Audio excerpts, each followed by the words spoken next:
East Texas Grill. Well, this week on Varsity, we played fantastic, 39-0 against LBJ. We had some fantastic players going down this week. Offensive MVP was Stedman Mayberry. Offensive back MVP was Adrian Duncan. O-line MVP was Zach Lewis and Blake Gossett. Offensive receiver was Tyler Zeman. Defensive MVP was Jamie Fagley. Linebacker was Dylan Carter. Secondary was Kevin Harris. Defensive line was Isaac Higgins and Lucas Quintero. Special Forces was Jamie Fagley again. And the Hammer Award went to Adrian Duncan. Looking at some of our sub-varsity games, our freshman Red, they had a big win against LBJ. We want to highlight our receivers and Special Forces players this week. Our wide receiver was R.J. Phillips, and our Special Forces player on the Red team was Zach Bryant.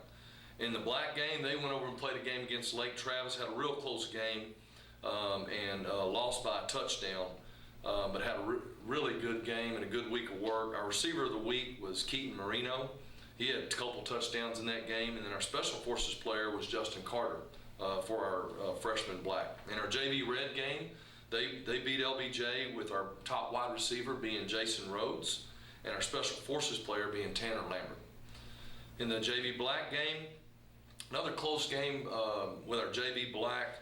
Our JV Black this week had a couple opportunities to win that game, lost by a score, and actually get another shot at this team this next week. They played Lehman, and the wide receiver of the week had several good performances by Andrew Bonham, Noah Koenig, and James Phillips, and our Special Forces player of the week was Noah Koenig for that group. And every week on the varsity level, we like to congratulate players for fantastic hard work during practice throughout the week. This week's hard hats were Mike Valdez, Michael Wyrick, Ryan Ritchie, Javion Cameron, Aaron Schlapkel, Antonio Galindo, Cole Shoemaker, Drew Fanny, and Dakota Williams. All right, Coach, let's hop right into this. So, fantastic game against LBJ. Overall, 39-0. How do you think the game went overall? I thought, early on, our defense played extremely well. I'll tell you what I was really proud of. I was proud of the fact that our defense was put in some tough situations early on. It was a 10-point game for a long time, and they just kind of hung in there. And so I was really pleased with the way they handled the adversity throughout the game.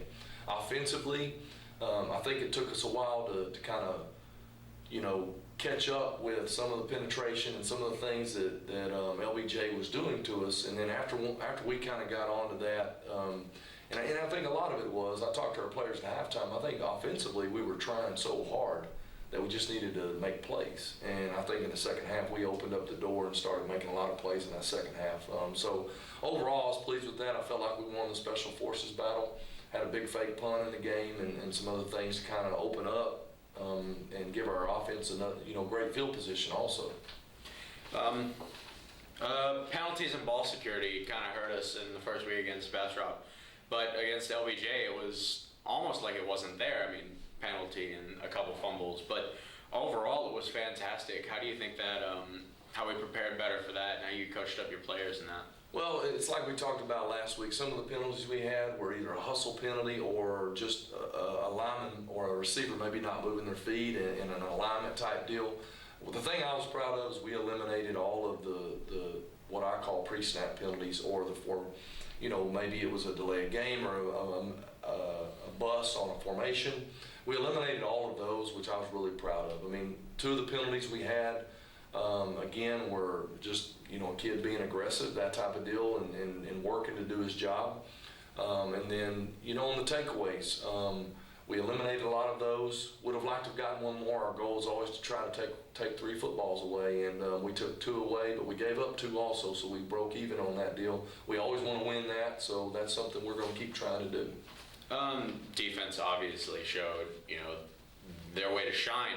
Another shutout. How do you continue working on that? Because, 2 shutouts, it's tough to improve on that. How do you coach that up? Well, I think you can't really look at the shutout because of the different types of teams you play. The 2 teams we played, what's kind of unique is the 2 teams we played were totally different in the first 2 weeks. And it's hard to shut people out. Offenses are really good nowadays, and the thing that you have to focus on, though, with your defensive players is just how do we win, finding a way to win. We just have to hold them to fewer points than what our offense gets. So that has to be the focus. We'll face a totally different style offense even this week. And so we just want to get better on defense. I think you have to continue to line up right. You have to continue to tackle. Those are a lot of big things that we have to continue to get better at, because the goal with these games, remember, is we've got to get ourselves district ready. And that's what we're trying to do with these games. And defensively, that's no different. So, in football's game of inches, taking your time, each little thing counts. So another little thing, having the whole team they're 2-0. I mean, that's a big deal. yeah. How do you keep that level head? Because this next week we're going against another team who's 2-0, who has the same, ready to play, 2-0 swagger going.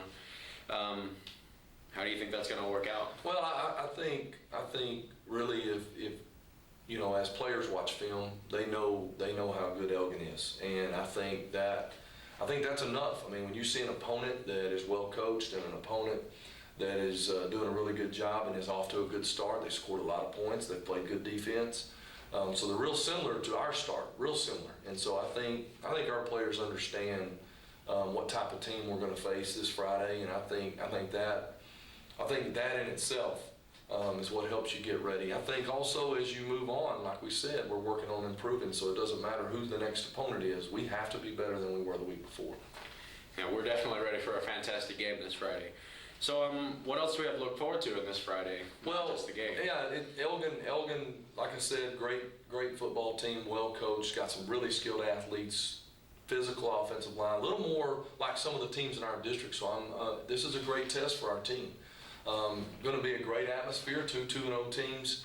Also, it is our Vista Ridge Youth Football Night, so we'll have kids that play football in various, in Cedar Park and in our community, and in our youth football league, and it's going to be a really fantastic night for those kids. They're going to get to come out of the tunnel and that type of deal, so it'll be great. Bellini's has been great. They're having a big buffet after the game that I encourage everybody to go out and enjoy. Right after the game, all the fans and parents and players can go over there and enjoy that also. So it'll be a fun atmosphere over at it's nice to be back at home and go up to the stadium, so we're excited about the game. All right, Coach. Well, thank you. Everyone, I'd like to thank Bellini's Texas Grill for sponsoring us and putting on the after-game buffet and just really supporting us overall. Thank you, and we'll see you all Friday.